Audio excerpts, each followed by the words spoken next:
Hello everybody, welcome back to my YouTube channel. I really hope you're all doing okay and having a great day and an amazing week. We are back with the second makeup and mythology video, and this week's video is based on Hades and Persephone, or the king and queen of the underworld. I know it's another Greek story, but I did put a poll up on my Instagram asking what stories you wanted to hear in this series, and this was one of the ones that was suggested, and quite a lot of the ones suggested were Greek, so I probably will end up telling quite a few Greek stories. I know that the next makeup and mythology story I do will also be Greek, unfortunately. I'm sorry if you don't like Greek stories, but they are quite popular, so hopefully you'll enjoy it. But after that I will attempt to do some more from different cultures. This is the look I did. It's a bit out there. And I will also just warn you now, the story doesn't quite cover the entire time that I'm doing my makeup, so towards the end I finish the story and just start talking about the makeup that I've used on my face. Everything will be linked down below. Let me know down below what you think of the makeup look, let me know what you think of the story, and as always let me know if you have any other mythology stories that you'd like me to do a video on. But other than that, I will stop talking and let you watch the rest of the video. Oh, give it a thumbs up if you enjoy it as well, thanks.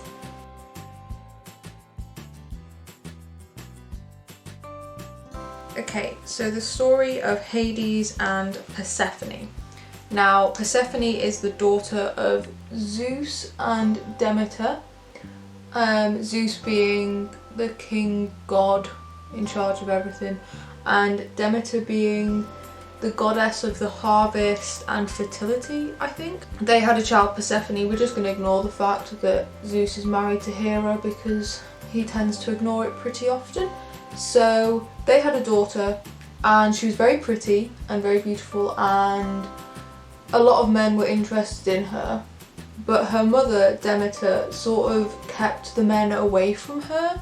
She didn't want her being taken by any of these men, but one of the most notable men that liked Persephone was Hades. Hades is the king of the underworld. He's also Zeus's brother, so we're going to ignore the fact that he's like her uncle, because, again, frequently gets ignored by the Greeks. Hades asked Demeter if he could marry Persephone, make her queen of the underworld, as you do. Now, Demeter got quite annoyed and said no to Hades because she just simply didn't want him taking her daughter. Which is fine. I mean, you know, questionable these days about how much say you get in your child's marriage, but back then she said no to Hades. She got quite annoyed about it, and so did Hades. Hades decided that he was going to marry Persephone regardless of what Demeter said. So he set about making a plan to kidnap Persephone. So one day while Persephone was picking flowers in the field, he was watching her, and she was picking flowers and she came across a beautiful narcissus flower, I think it was, which is the second time that word's come up in my stories, but that's fine. And she bent down to pick up the flower, and all of a sudden the ground beneath her completely opened up, and Hades was there on his chariot with his black horses, and before she could scream he scooped her up and took her down into the underworld with the hopes of making her his wife. The girls that were with Persephone didn't see what happened, unfortunately, and so they were looking for Persephone. Obviously Demeter was distraught, completely upset. Where had her daughter gone? The only people that had witnessed what had happened was Zeus, who is the father of Persephone and brother of Hades. And Zeus decided that it was just best to not have an argument with his brother, so he kind of just kept his mouth shut and didn't tell Demeter, which, you know. And the only other person other than Zeus was Helios? I'm not too sure about that one. He is the god of the sun, I think. And he also decided not to bother telling anybody what he saw, because he just decided to stay out of anything that didn't really concern him. But I think the thing to remember is that Hades is one of the three main gods. So you've got Hades, Zeus and Poseidon, who are all brothers, and they're sort of the main gods. So you wouldn't really want to try and go against Hades, I guess. So yeah, also Hades wasn't really known for coming up into the human world. He kind of just stayed in the underworld with the dead people, I guess. Demeter is now very upset she can't find her daughter, and Hades has her. Zeus and Helios aren't saying anything, so that's where we're at. So Demeter is obviously very upset, and she goes and asks her good friend Hecate for help, and Hecate isn't really, she can't help in many ways, but she did say you should go and speak to Helios, because Helios, being the god of the sun, is kind of all-seeing. It's kind of his job to just watch the world. So she suggests that Demeter go and speak to Helios. Demeter goes to Helios and she is pleading with him, she's begging, she's crying for him to help her find her daughter. And Helios kind of takes pity on her and tells her that he saw Hades kidnap Persephone. Obviously, Demeter now gets incredibly angry, and she's all about ready to go down into the underworld and have it out with Hades. And Helios sort of suggests that it wouldn't be the worst idea in the world for Persephone to be Hades' wife and therefore queen of the underworld. Demeter listened to this but simply just couldn't let it go. She couldn't just let Hades take her daughter, which I think is kind of understandable, it is her daughter. And she kind of took this as an insult from Hades, because he is king of the underworld, but that kind of means that he spends a lot of time around dead people. He doesn't really have anybody for company, and she just didn't think that he was a right fit for her daughter. She also found out that Zeus knew and didn't say anything, so obviously she got annoyed at Zeus, which I would say normally that's not really fair, because he's just keeping his nose out of things, but Zeus is her father, so he should probably be a bit more worried about his daughter and how much time she spends in the underworld. Do you remember that I said that Demeter was the goddess of the harvest and fertility? Well, in order to punish the gods, but also as kind of a grieving mechanism for herself, I guess, she decided to just take a break. She didn't want to do it anymore. She decided, no, I'm just gonna, you know, take a break from harvest and fertility, which are two quite important things. Okay, I just went and cut my crease. They're not even at all. But anyway, so Demeter went on her break. She didn't say how long she'd be gone, she just went. Which sort of had devastating impacts. Harvests didn't happen, the ground dried up, animals were dying because they didn't have any food. It was just terrible. People didn't have any food, it was not great. Eventually, the cries from the people finally reached Olympus, and Zeus heard people crying. This is a loose pigment, it's from Black Heart Beauty, it's very beautiful, but it's probably going to get all over my face. Zeus finally realised that if he didn't do something, then it would sort of be devastating for the planet and everybody, because if she just went away forever, there wouldn't be any crops, the animals would die, the people would die, and then they'd kind of just be gods of nothing, and really what's the point in that? He decided he had to do something and he had to help in some way.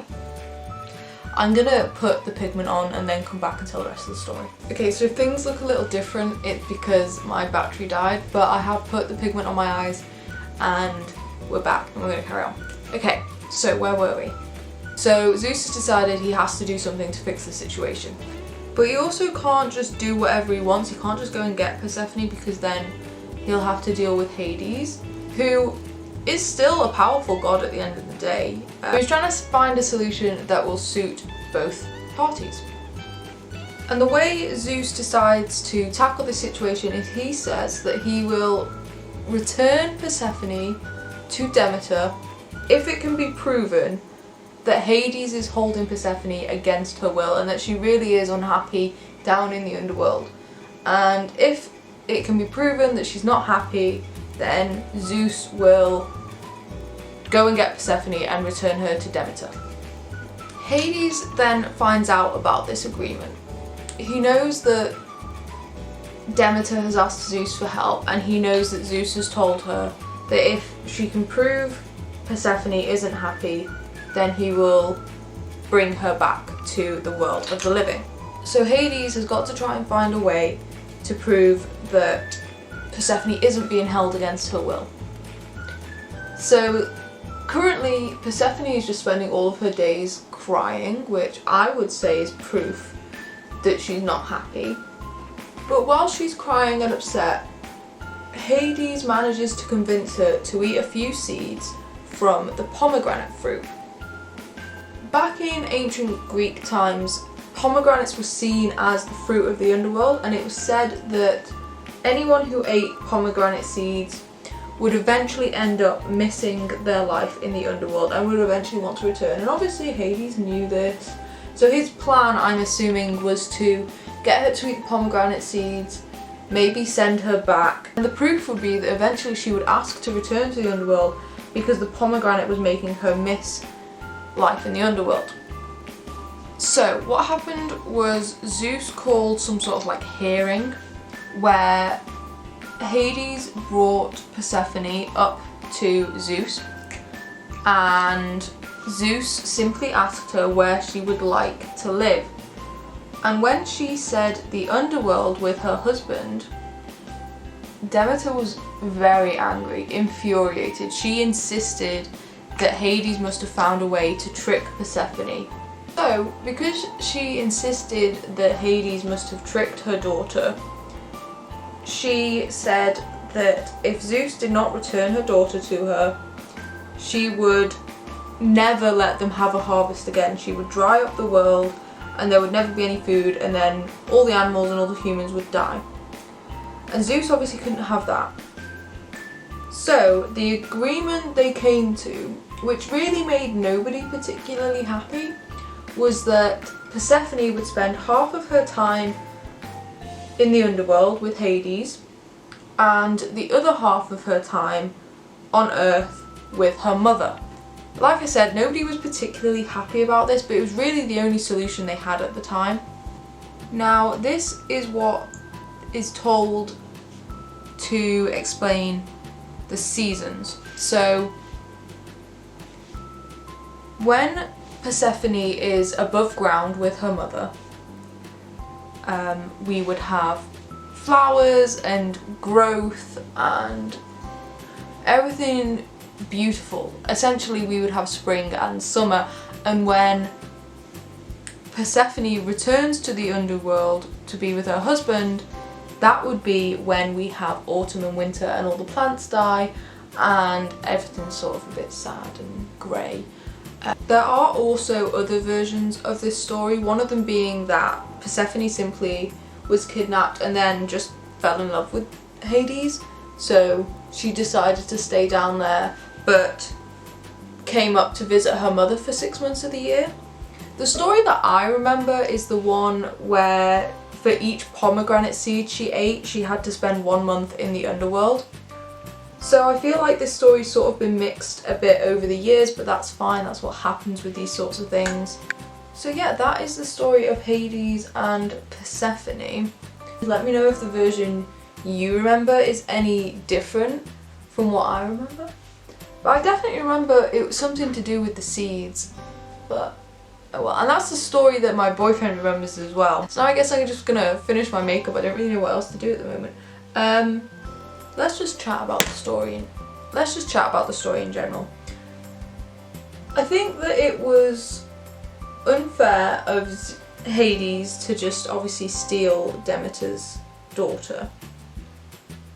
But Demeter sort of already decided that nobody was good enough for Persephone, which is a bit unfair.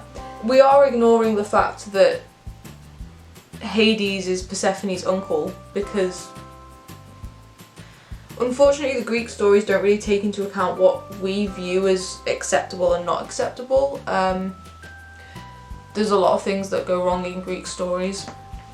But there is also the version where she genuinely just fell in love with Hades and decided to stay down there to be with her husband because she loved him. Not every version of this story portrays Hades tricking her. I think I personally prefer the story where she falls in love with him, but that could just be me being a hopeless romantic. I mean, there's only so much romance you can take from a man kidnapping a woman, but if you're gonna find any, it would be nice. So let me just talk about the makeup I've used for a bit, I guess. I will have to try and find longer stories in future. Today I have used the Beautybay Bright Matte palette. That's what I'm using right now. I know I'm holding up the pastel palette, but it's just because I forgot my Revolution mirror and needed a mirror, and this is what I had to hand. But I absolutely love the Bright Matte palette, although I don't think I've used it on my channel yet, so in case you're wondering. However, I do think pairing it with this neon pigment wasn't a mistake because I like the look I've got, but the neon pigment does make the other greens sort of look a little bit less bold. It sort of tones them down a little bit, which I wasn't expecting. But it's fine. This neon pigment is gorgeous. It's in the shade Death Drop and it's from the brand Black Heart Beauty. I found them on Instagram through a friend of mine. I was looking at her post and saw this beautiful neon pigment and she had tagged the brand in her description, so I immediately ordered it. I've also used, my highlight is the SOSU Revolution palette, which I also love. Let's pick a lip colour and do some lashes. Okay, so lashes are on. They are the SOSU London lashes. They are available in Primark. I will say, I do struggle to stick the inner corner of these down, and I don't normally have that issue with other lashes. This liner went a bit awry. You know when you do one and then you do the other and it's too big and then you have to go back and do the other one? That happened, but this one went too big to start with, and then I had to redo this one, but then it sort of bled and feathered a little bit, which just isn't great. So I'm kind of hoping you can't tell from this distance. Although I think I'm going to start adding in like zoomed in clips, so we'll see. I've picked the black liquid lipstick from Bleach London in the shade Call Me Black. This isn't available anymore, which is really annoying because I don't often wear black lipstick, but when I do I want it to be a good one. So if you have any recommendations for black liquid lipsticks, please let me know. I pretty much only wear them for YouTube and Instagram, so they don't need to be long lasting or anything, they just need to be super opaque and from a brand that still makes makeup.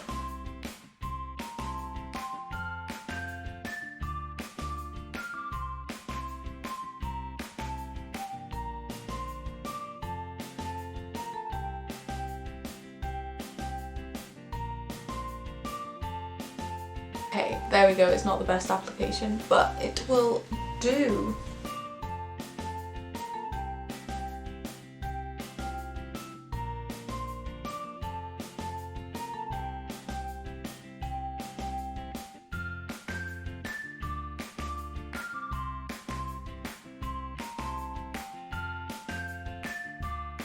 There we go. I feel so weird. I never wear black lipstick and talk because I think it always looks a bit odd, but I hope you like it. I think it just fits the story, the whole green for like I don't know, flowers, growth, the harvest, and then the black for Hades and the underworld.